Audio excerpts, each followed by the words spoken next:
Hey, what's up guys? Welcome back to my channel, and today in this video we are going to talk about a topic which is agents in Neuron and why you should use them in your AI powered Laravel application workflows. So recently I did a survey. If you see on my LinkedIn, I shared this link, a Google form, talking about some of the AI integration challenges that you guys face in your Laravel development. I got a lot of responses, and first of all, thank you for responding to that, taking that survey. It hardly takes 5 minutes, so if you haven't taken it, I would recommend you go ahead and do that because it gave me a lot of insights and a lot of ideas around what content I need to create. So the one thing which really stood out is that I could see a lot of you when adding AI capabilities to your Laravel application are either using the OpenAI SDK or the Gemini SDK, those kind of things, or you are making HTTP calls. Now, this is really perfect, and there's nothing wrong with this architecture. However, what I feel is there is a better way, or I would say there's a more flexible way of dealing with this thing. During development, you may not be using, let's say, OpenAI or Anthropic models. In development, maybe you are using Olama or some other service provider. On staging, maybe you are using some different service provider, and on production, you have a different setup. If you want to reduce your boilerplate code around the interactions with these AI providers, this Neurons agent is a perfect, I would say, tool that will help you solve this problem. First of all, the Neuron pack framework, they have so many integrations over here. If you go to their providers list, you will see that they have Anthropic, OpenAI Responses, OpenAI, Azure OpenAI, OpenAI Like, Olama, Gemini Vertex AI.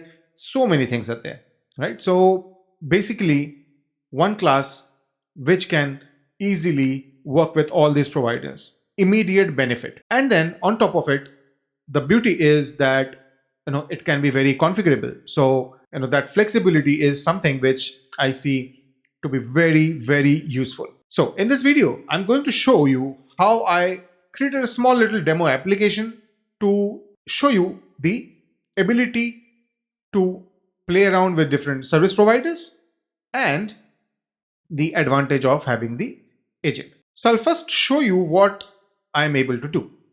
Yeah, I did try the code earlier, so that's the output.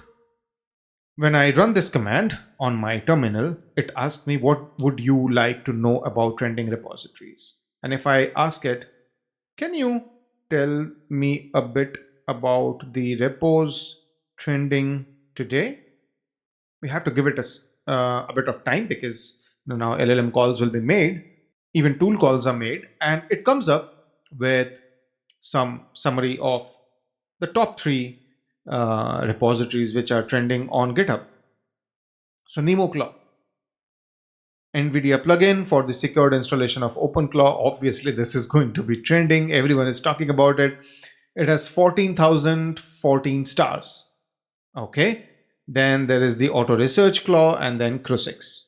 These three are top rated trending repositories on GitHub. But how am I getting it?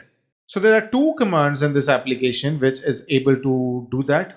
One is a fetch trending repositories job. It's a very straightforward thing. It makes a GitHub API call, gets the trending repositories and saves it to the database. So you will see I have a GitHub service. In this GitHub service, I get the current date. I make a query which is created at greater than created after. I make this HTTP call. I get the response. This is the query. Then I create this thing, this shape from the response that I'm getting, GitHub ID, name, full name, owner, description, language, blah, blah, blah, blah, blah. And I return it. Once I have this data, which is over here, I'm injecting it in the handle, right? So this repositories is what I get. It's an array. If you see, it returns me an array of these things. Then I have these two actions. Upsert trending repositories, upsert daily trending.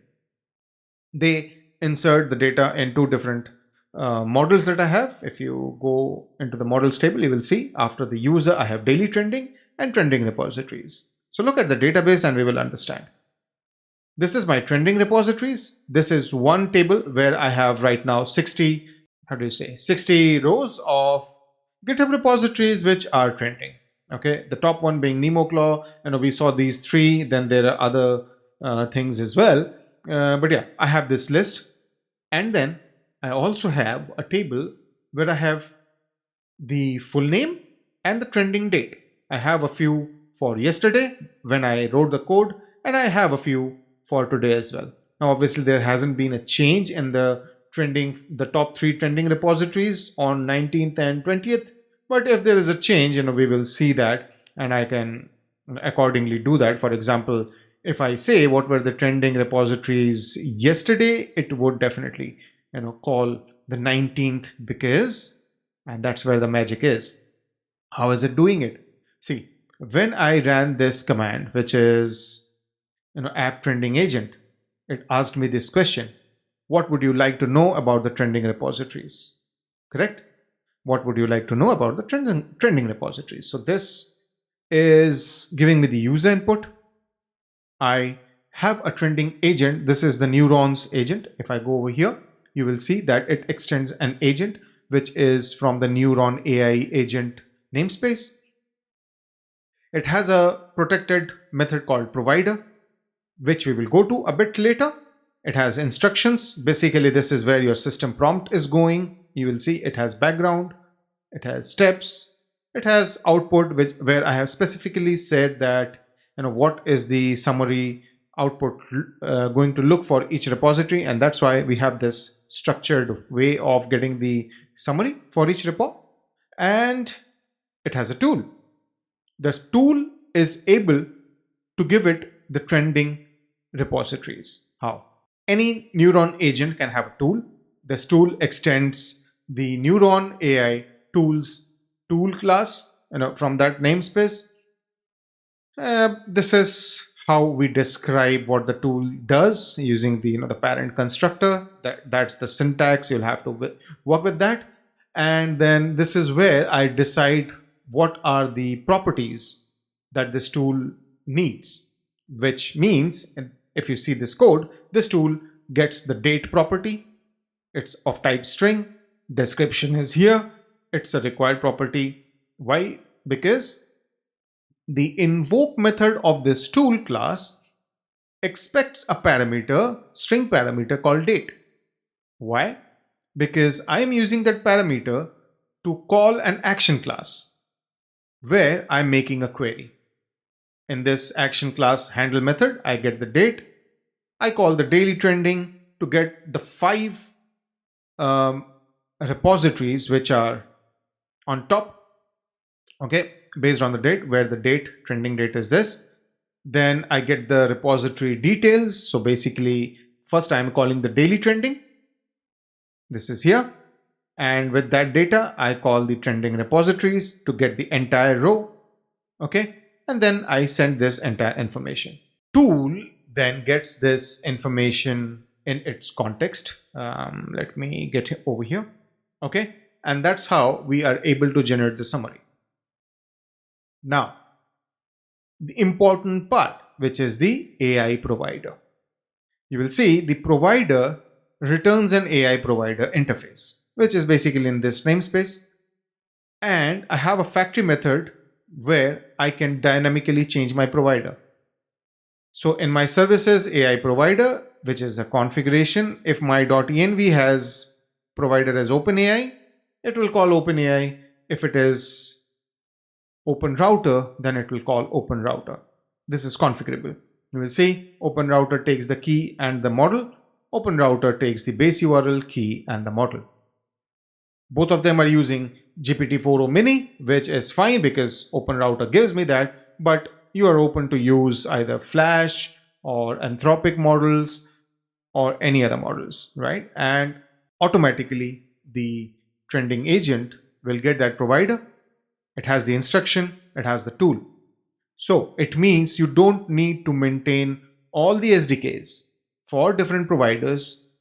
You can just have one dynamic factory and you maintain your configuration like this and you are done.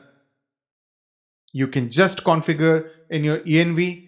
It can be environment based, and your service provider changes automatically. And this is the benefit which I wanted to highlight.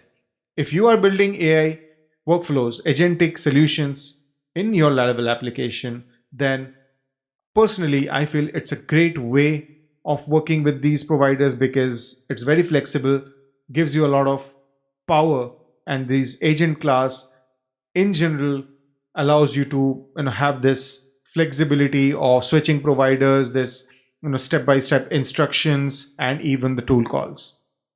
So yeah, guys, that's pretty much what I wanted to show you in this video using this demo application. Hope you understand the concept and you like the flexibility. If you like this video, then do click on the thumbs up icon. Don't forget to subscribe to my channel. Again, if you need any help, fill the survey, talk about your problems. I am looking at what your problems are and create content around that. So I'll be more than happy to address the issues that you're facing, and that will overall help me give you better content. See you in the next video.